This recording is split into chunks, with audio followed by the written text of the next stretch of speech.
இயேசுவே உம்மை வணங்குகிறோம், எம் வாழ்வை உமக்கு அளிக்கின்றோம், உம்மை அன்பு செய்கின்றோம்.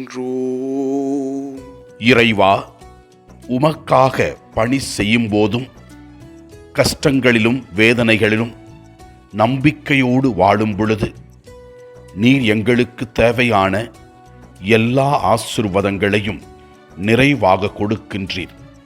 நீர் செய்கிற எல்லா நல்ல செயல்களுக்காக நன்றி சொல்லி உம்மை ஆராதிக்கின்றோம். முதல் வாசகத்திலே நாம் பார்க்கிறோம், யோபு பலவகையான துன்பங்களுக்கு மத்தியில் இறைவனுக்கு பிரமாணிக்கமாக இருந்ததால் முதல் வாசகத்திலே நாம் இவ்வாறு வாசிக்கின்றோம்.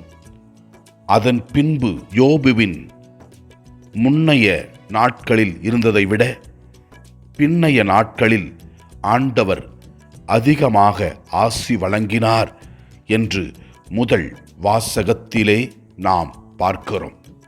நற்செய்தி வாசகத்திலே இயேசு கிறிஸ்து 72 நபர்களை தேர்ந்தெடுத்து அவருடைய நற்செய்தியை பரப்ப அனுப்புகின்றார். அவர்களும் திரும்பி வந்து ஆண்டவரிடத்திலே கூறுகிறார்கள், ஆண்டவரே, உமது பெயரை சொன்னால் போதும், பேய்கள் எங்களுக்கு அடிபணிகின்றன என்று கூறினார்கள். அதற்கு இயேசு கூறினார், தீய ஆவி உங்களுக்கு அடிபணிகிறது, பேய்கள் உங்களுக்கு அடிபணிகிறது என்று மகிழ்ச்சியடைய வேண்டாம். மாறாக உங்கள் பெயர்கள் விண்ணுலகத்தில் எழுதப்பட்டிருப்பது என்பதை நினைத்து மகிழுங்கள் என்று கூறுகிறார்.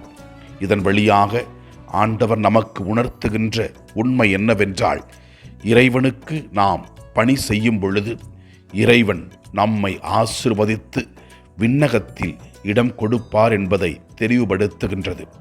ஆண்டவரே, உமது அருள் பிரசன்னத்தில் வாழ்கிற நாங்கள் எங்களையே உம்மிடத்திலே ஒப்புக் கொடுக்கின்றோம். நாங்கள் நல் வாழ்க்கை வாழவும் சாட்சிய வாழ்க்கை வாழவும் அதன் மூலமாக அபரிவிதமான ஆசீர்வாதங்களை பெறவும் எங்களுக்கு அருள்தாரும். ஆண்டவரை நோக்கி ஜெபிப்போம். எல்லாம் வல்ல இறைவன், தந்தை, மகன், தூய ஆவியார் நம் ஒவ்வொருவரையும் ஆசீர்வதிப்பாராக. இயேசுவுக்கு புகழ். மரியே வாழ்க. ஆமன்.